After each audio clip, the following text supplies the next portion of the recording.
We are living in an era where life expectancy is 100 years. I need to enjoy my second half. Hey, housekeeper, wash and iron this. My husband chuckled, tossing his shirt in my direction as he walked through the door. It was rare for him to come home early for dinner. I sighed, catching the shirt midair. But there's nothing good for me. What's all this? Did someone say something to you? It's nothing new for my husband to treat me like a housekeeper, but it still stings when he says it so bluntly. However, it's too late to change him, so I swallowed my discomfort. Reeking of alcohol, my husband slumped into a chair at the dining table. Oh, it was the boss. We had a company party today, and he said that life is 100 years, so 50 is just the halfway point. I see, so it was the company's boss who planted that idea. My husband casually started picking at my dinner as he continued talking. Hey, housekeeper, I need more booze and some snacks. I had planned on having a simple meal since our daughter was working late and wouldn't be home. It seemed like my dinner would vanish in an instant. Could you please not eat that? I barely protested, but he ignored me. Resigned, I began preparing some snacks and extra food for myself. I'm Kayla, a 42-year-old office worker. It's been more than 17 years since I married my husband. Nowadays, he doesn't even call me by my name. He just refers to me as the housekeeper. It feels like from the beginning he wanted a housekeeper, not a loving wife. I met my husband in a bar when he picked me up. At the time, I had recently undergone surgery for a uterine condition and could no longer have children. I had resigned myself to spending the rest of my life alone, focusing on my career. But then my husband approached me while I was out drinking with a friend. His light-hearted and lively personality charmed me, and he assured me it was okay that I couldn't have kids. I was moved, thinking he loved me, but I never imagined he only wanted a housekeeper and had no interest in having children. My husband, a frequent drinker, was out almost every night, so I had no idea he had a grown-up daughter. His daughter, Emily, was 9 years old when I first met him. In his younger years, he had been rambunctious, gotten a girl pregnant at 18, married her, and divorced within a year. The young couple viewed their daughter as a burden, and neither wanted custody. Emily was raised by my in-laws. Despite her complicated circumstances, Emily was a remarkably good and obedient child. When she met me for the first time, she bombarded me with questions. Are you going to be my mom? Will you stay with me forever? Will I have a brother or a sister? Her inquiries came one after another, leaving an indelible mark on my memory. In 4th grade, Emily understood that her family situation was different from that of other children, and she often seemed lonely. It was as though she believed that by my marrying her father, she could finally attain the normal, happy family life she longed for. I'm sorry, Emily. I love children, but due to my illness, I can't have babies. However, I promise to take good care of you, I assured her. I see. Yes, I understand. I'm happy you're my mom just for me. Emily smiled, her expression a mix of relief and pure adorableness. My in-laws had lavished attention on my husband during his upbringing, having had him late in life. However, their love for Emily seemed even greater as she was their only granddaughter. They held little regard for my husband, who treated their beloved granddaughter so poorly. At first, they worried I might follow in the footsteps of my husband's ex-wife and bring harm to Emily. Their feelings toward me were complex, but as elderly caregivers, they needed someone to look after Emily, and in that need, our interests aligned. I grappled with infertility, and in Emily, I saw the opportunity to fulfill my once-abandoned dream of motherhood. It didn't take long for Emily, hungry for affection, and myself, longing for a child, to form a bond akin to that of a real mother and daughter. Over time, my in-laws, initially wary, likely recognized my genuine affection for Emily. Through mutual understanding, a trusting relationship gradually blossomed. Though we were married, my husband quickly lost interest in family life. Once he used to spend his time drinking with friends, but as he aged and found it harder to charm women, he turned to frequenting hostess bars. Recently, there's this young, beautiful hostess who's taken a liking to me, he'd boast excitedly. Yet it was he who was infatuated with these young women. I grew increasingly repulsed by my husband, and my love for him dwindled rapidly. Still, I chose not to divorce him because of Emily. Life with her was filled with sweetness and happiness, and for her sake, I endured my husband's late-night returns, reeking of alcohol and hurling abuse at me. He never bothered to participate in any of Emily's school activities. so outsiders likely assumed we were a single mother and daughter. As I eagerly anticipated Emily's growth, time passed. Just the other day, Emily approached me and said, "Mom, there's someone I want you to meet." Emily was already 26. I knew she had a boyfriend, and his name popped up in our conversations now and then. But the day finally arrived when she wanted to formally introduce him. It was a moment I'd never forget. "Congratulations. I can't believe Emily's reached this age already. You've grown into such a remarkable young woman." I beamed with pride. The once anxious girl I met had blossomed into a confident woman who could share her genuine smile with me. We had truly forged a bond like that of a real mother and daughter. Those were truly joyous days. The man Emily introduced, a young man named Harley, proved to be wonderful. "Harley is an exceptional guy, isn't he? You've chosen well, Emily," I praised, to which Emily's expression turned complex. "He's nothing like my father, is he, Mom? You don't have to endure for my sake anymore. I want you to divorce my father and find happiness too. You're still young," she urged, her words carrying a mixture of concern and determination. That's true. In reality, Emily had long given up on her father and had been encouraging me to divorce him for some time. When we married, Emily wasn't a child, so I didn't quit my job. I've remained a full-time employee and have managed to save up. Frankly, I've been prepared for divorce for quite some time now, but I've struggled to take the final step.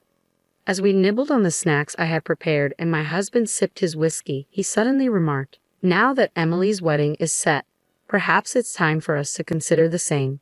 "Eh? Time for what?" I responded, caught off guard. "I think it's time for us to get a divorce," he announced out of the blue, just before our daughter's wedding. I was stunned. "But wouldn't it be better if both parents attended Emily's wedding?" I queried. "Kayla, you're such a fool. You and Emily aren't related by blood. There's no need for you to attend the wedding," my husband scoffed. "I don't understand. Are you suggesting she should go with her biological mother? I have no clue what she's up to these days," I replied, bewildered. "Then who will accompany her?" "My new partner." "What?" I was utterly perplexed by my husband's words. "She's my girlfriend, a young, charming hostess named Natalie." "Really? Are you sure she's not just doing her job?" "That's what they do with regular customers," I retorted, skepticism lacing my words.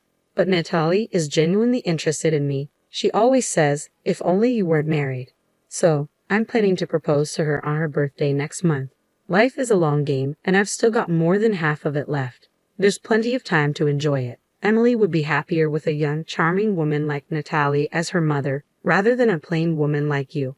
And I prefer having a beautiful woman by my side. So, you're no longer necessary. It's time for a divorce. You've done your duties as a housekeeper well, even though you're not even related to our daughter," he declared callously.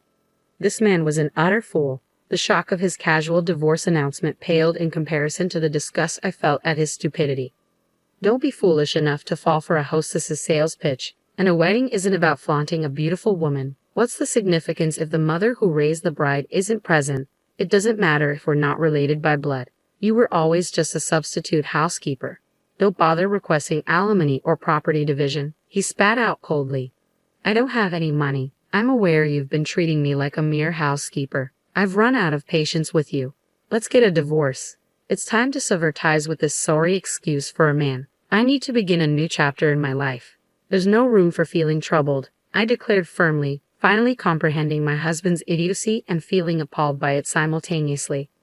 "Very well, it's settled. I'm not heartless. You can remain here until Natalie moves in, on the condition that you continue to handle the household chores," he conceded. "Fine," I replied tersely. And just like that, our divorce was decided. The following day, I made my way to City Hall to obtain the divorce papers. In the evening, as my husband and I sat down to fill out the paperwork, our daughter returned home from work. When we broke the news of the divorce to her, she appeared perplexed. Her expression seemed torn between feeling relieved for me and pretending to be saddened. "What about my wedding? It would be awkward if both of you were there."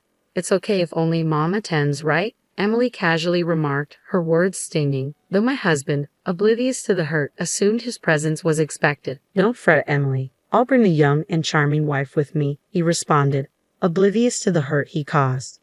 Emily discovered her dad's absurd declaration. "What? Another wife besides Mom? Dad, have you been unfaithful?"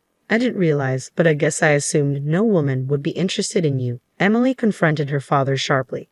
It's not infidelity. Natalie is my main partner. Your mom was always just a maid. I never married her out of love, he retorted callously. That's terrible. I've said it before, but aren't you ashamed to reduce Mom to just a maid? Emily rebuked him. Enough. Why do you keep calling her Mom? She and I are divorced. She's a stranger to you now, he snapped back. What? My daughter was momentarily stunned.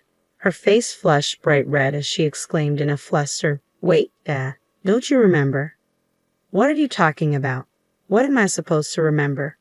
Mom legally adopted me when you two got married. I was thrilled about it, and I remember it vividly. She's not a stranger to me, Emily explained urgently. My husband seemed puzzled by our daughter's revelation. Adoption. What does that mean? I can't believe it. You've completely forgotten. When you and I got married, I legally adopted Emily as my own daughter. Even without a biological connection, the law recognizes an adopted child as yours, I clarified, dismayed by his ignorance. Even after my explanation, my husband remained clueless. So, that's something that automatically ends when we divorce, right? No, it doesn't. The adoption is a separate legal matter from the divorce. It doesn't terminate unless it's legally revoked, and I have no intention of severing my parental ties with Emily, I clarified firmly. That's correct. I have no plans to sever my relationship with Mom either, Emily affirmed. What? You two must be joking. Nullify that troublesome thing, my husband demanded, clearly frustrated. No matter how much you fuss, it's determined by law. I was considering taking Emily in and raising her if it came to that, I stated firmly to my husband. Emily, aware that even if I divorced him, there was still a way for her to remain with me, encouraged me to pursue divorce for my own happiness. The following day, I submitted the divorce papers, and the divorce was finalized. Yet I still found myself residing in the house that held over 17 years of memories. There was much to sort out. Upon contacting both my parents and my husband's parents, they all supported my decision for divorce. However, my husband's parents emphasized the importance of securing alimony and dividing the property. They also advised selling the house to generate some income. Despite being their own son, they seemed exasperated by his treatment of their granddaughter and me. The following day, during dinner, my husband dropped a bombshell. Hey, I've decided to remarry you, he announced out of the blue. Emily and I exchanged wide-eyed glances. What? I exclaimed, completely taken aback by his sudden declaration.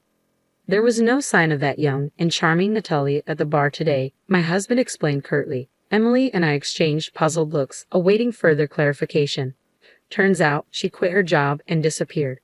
My husband continued to repeat variations of the same explanation, but Emily and I began to piece together the situation. It seemed that my husband's belief that he was adored by a young woman was nothing more than a figment of his ego. Emily was the first to burst into laughter, and soon, I couldn't help but join in. Dad, Emily was laughing so hard that tears streamed down her face. Well, is that so? I couldn't help but smile, at a loss for words. Though I had no idea who Natalie was, seeing my husband looking downcast was strangely satisfying. It's no surprise a young girl isn't seriously into a middle-aged guy like you. She probably never even considered you in the first place, Emily chortled, her laughter infectious. Emily's laughter seemed to enrage my husband. Emily, how dare you speak to your father like that? Natalie was going to become your mother. I already have a mother, and I don't need a father, Emily retorted, her laughter fading into a smirk. My daughter didn't back down either, and I struggled to stifle my laughter. What a disgraceful child. Kayla, it's your fault for raising her like this. My husband lashed out, aiming his misplaced anger at me. Mom's not to blame, Emily shot back, swiftly coming to my defense. I couldn't help but smirk at her boldness. Why would I listen to someone who never played a role in raising our child? And when things go wrong, you blame me. You've always treated me like your housekeeper. There's no way I'm remarrying someone like you. I made my stance clear to my oblivious husband, but he remained adamant. But you never said anything until I brought up divorce, did you? You never had any complaints. No, all I have for you were complaints. But for Emily's sake, and because it seemed too troublesome, I didn't pursue divorce, I admitted. Initially, it was because Emily longed for a family with both parents. But after Emily gave up on having a father in her life, I somehow became accustomed to your emotional abuse. Finally, I realized I had to end this toxic relationship. Well then, why don't we remarry for Emily's sake? If you're not around, who's going to take care of me? My husband suggested, attempting to sway me. Dad, I can't believe you. Who would want to marry someone who says that? Emily interjected, her disbelief evident. Ignoring Emily's protests, my husband persisted. Think about it, Kayla. Emily's building a new family. There's no point in us remarrying if Emily is not there, I countered firmly. Aren't you worried about being alone in your old age? If we're married, you'll at least inherit some of my wealth, he argued. I couldn't help but snort at his statement. Wealth? You don't have any savings, do you? I knew all too well that my husband, who spends most of his income recklessly, had no savings to speak of. Even if I don't, my parents do, don't they? They even have their own house, he retorted defensively. As expected, my husband was banking on inheriting from his parents, but he was being overly optimistic. The thing is, your parents are considering leaving their wealth to their granddaughter Emily, not you. They've even been consulting with a tax attorney about it, so I doubt much of the inheritance will come your way. Actually, I was the one who connected them with that tax attorney. I understand my in-laws' intentions quite well. What? My husband's expression suddenly fell. Kayla, you used to love me, didn't you? You won't leave me, will you? I couldn't help but chuckle at my husband's feeble plea. This man truly had a knack for foolishness. Why shouldn't I leave the man who cast me aside, deeming me unnecessary? I don't harbor love for someone who reduces me to a mere housekeeper. Oh, and by the way, your mother advised me to ensure you face the consequences. I'll be hiring a lawyer to pursue alimony and damages. I possess ample evidence of your emotional abuse, so I'm confident I'll prevail. You can settle the debt with the proceeds from selling the house. My husband fell into silence at my words. Dad, if you insist on demeaning Mom as a housekeeper, then you should provide her with proper compensation, divide your assets, and then remove yourself from our lives, Emily added sternly. At Emily's cutting words, my husband seemed momentarily poised to respond, but ultimately hung his head in silence. It was a fitting outcome for a man who had lived selfishly and was now rejected not only by me but also by his own parents and daughter. Listen, you're embarking on the next chapter of your life, aren't you? Let's truly bid farewell this time. Following through with our plans, I sold our former home, divided the proceeds, received a substantial sum for alimony, and began living independently near my daughter's residence. Although Emily had kindly invited me to live with her, I declined, not wanting to intrude on her newlywed bliss and preferring to relish my own peace and solitude. Thanks to his father's connections, my husband found himself living and working on a construction site somewhere. As for his current whereabouts, I have no clue. The catalyst for our divorce, my daughter's wedding, saw me and my in-laws in attendance, but notably absent was my husband. When I received a heartfelt letter from the bride expressing gratitude, saying, "Thank you for raising me like a real mom," tears of joy streamed down my face. I felt a sense of relief knowing I had successfully seen my daughter off into married life. Finally, genuine happiness was within reach, and each day held the promise of true enjoyment.